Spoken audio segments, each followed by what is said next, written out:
there are sensations in your hand, which we're going to go over in this video, that can help you control the ball and manipulate what you want to do with the ball, that can make your striking intention a reality very consistently,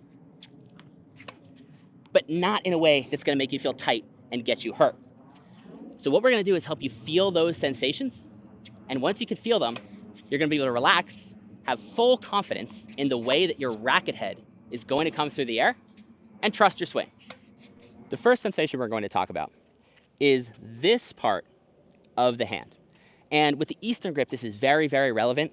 When your racket lags back a little with a nice relaxed wrist during that early load phase of the swing, you're going to feel the handle push back on your index finger.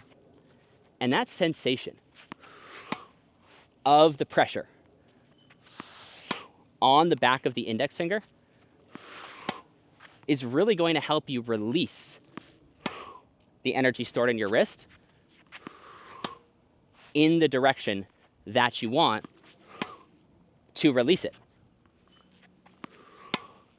Now, I want to be very clear when I say release the energy stored in your wrist, that trying to force the racket from rest.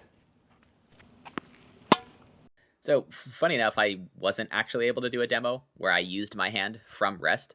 I did subconsciously load a little bit of elastic energy into the wrist and then release that, even while trying to demo not doing that. So just to be clear, these muscles in your hand, that's the way they work. They guide how you release stretch stored energy that you put in beforehand. But you're going to feel the pressure and then use your index finger to press the amount of force you have loaded in any direction that you want.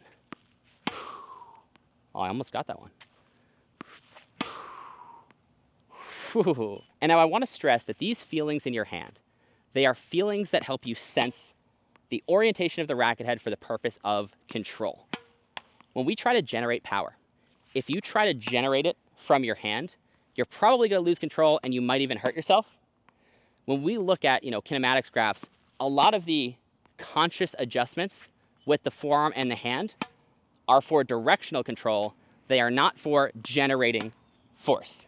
We are releasing our energy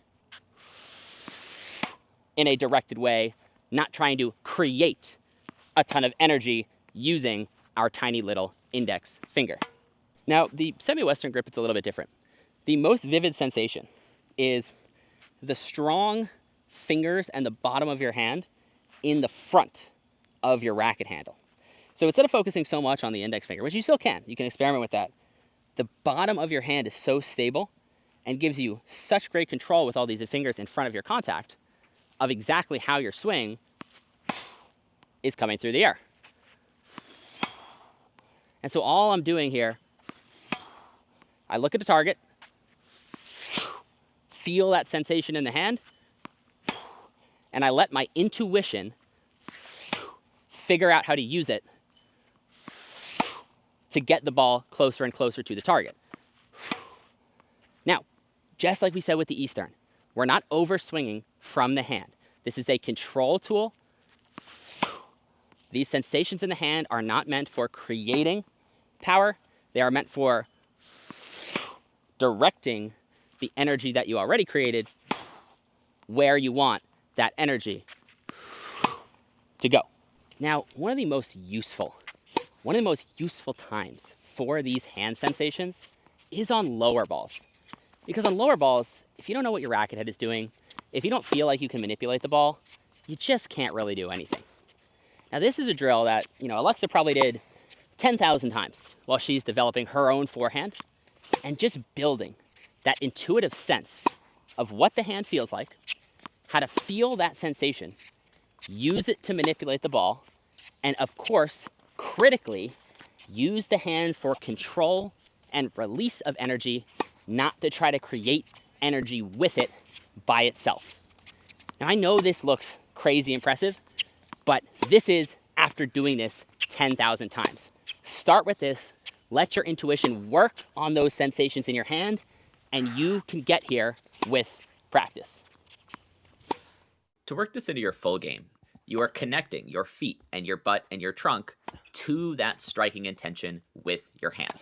And you can conceptualize it as with your racket head or with your hand, your sensors in your hand are what tell you where the racket head is. So both of those mental processes work. You are trying to strike the ball in a certain way that you understand. And you can get so much work on the ball and direction on the ball just using your effortless power if you deliver the strike with the racket head the way that you want. Both forehand and backhand, for me, hand, for Alexa, hands, just deliver that strike with your hands, with the racket head, the way that you want, and everything upstream is for making that happen.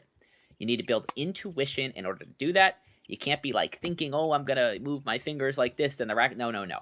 You feel it, you hit 1,000 balls while feeling it, and your brain learns how your hand works. So to close here, I'm going to slow-mo 1 or 2 shots to show you what that intuition looks like in practice.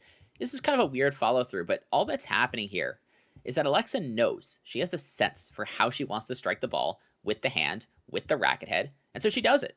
And because of where the ball is, it's not quite the perfect spot. The racket kind of flicks above the head like that, and that delivered the strike she wanted. And coming into this running forehand is the same idea. This preparation and stuff, it looks really complicated, but it is anchored by that desire to strike the ball in the certain way, anchored to sensations through the hand with what exactly the racket head is going to do.